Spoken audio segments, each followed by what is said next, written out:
বন্দেই মাতরম। আজ 15ই আগস্ট ভারতের স্বাধীনতা দিবস।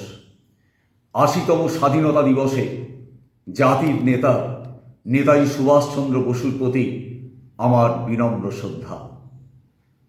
আমার কবিতা the greatest enemy of the British Empire, Subodh Sarkar. রাত তখন 1:15।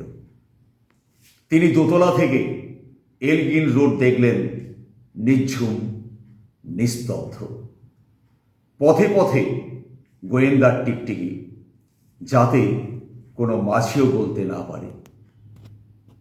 সেদিন লন্ডনের হেডকোয়ার্টার্স জানত Subhas Chandra Bose the greatest enemy of the British Empire. লালবাজারের কমিশনার স্যার ফেয়ারওয়েদার নির্দেশিকা জারি করেছেন, এলগিন রোড অবরুদ্ধ করো, বাঙালিকে বিশ্বাস করি না। পাঠান ছদ্মবেশ নিয়ে আয়নার সামনে দাঁড়ালেন সুভাষ। নিজের বিছানার দিকে তাকালেন।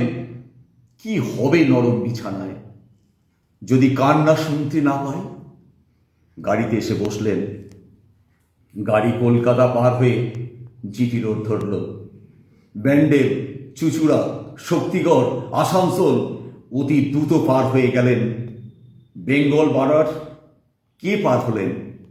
The greatest enemy of the British Empire. Sir Fairweather বুঝতে পারেননি, এলগিন রোড অবরুদ্ধ করে রাখলেই ভারতকে আটকে রাখা যায় না। বেঙ্গল বর্ডারে গাড়ি থামালেন, নেমে পড়লেন। পূব দিক থেকে মুখ করে প্রণাম করলেন বাংলাকে। মুখে বললেন, মা। গোমো জাংশন, এইখানে দিল্লি কালকা মেল থামবে, ফ্রন্টিয়ার এক্সপ্রেস। ততক্ষণে সারা কলকাতা জুড়ে শুরু হয়ে গেছে তল্লাশি। সুভাষ দাঁড়িয়ে আসেন সমাহিত জনমানবহীন গোমো জাংশনে।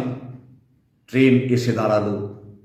সুভাষ একবার পিছন ফিরে তাকালেন তিনজনের দিকে, শিশির, অশোক আর মীরা।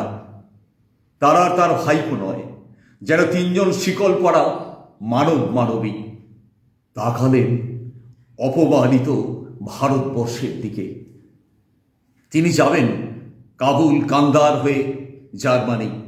তার লক্ষ্য নিজস্ব সেনাবাহিনী, তার লক্ষ্য স্বাধীন ভারত।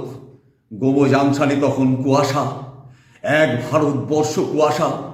শিশির, অশোক আর মীরা পায়ে হাত দিয়ে প্রণাম করলেন তাদের কাকাকে। কাকাকে না, সেই লোকটাকে, the greatest enemy of the British empire. এত বড় সম্মান বাঙালি আর কখনো পায়নি। সুভাষ কালকা মেলে পা দিতে গিয়ে আর একবার ঘুরে দাঁড়ালেন ভারতবর্ষের দিকে, উচ্চারণ করলেন, মা। ট্রেন ছেড়ে দিল। ইঞ্জিনের ধোঁয়ায় ভরে গেল গোমো জাংশন। ধোঁয়া আর কুয়াশার মধ্যে দিয়ে চলে যাচ্ছে ট্রেন। একটা লোক একা একা একা একা চলেছেন ভারতবর্ষের স্বাধীনতা আনতে। নমস্কার, আমি বিকাশ চন্দ্র রায়, প্রধান শিক্ষক, আরামবাগ হাই স্কুল।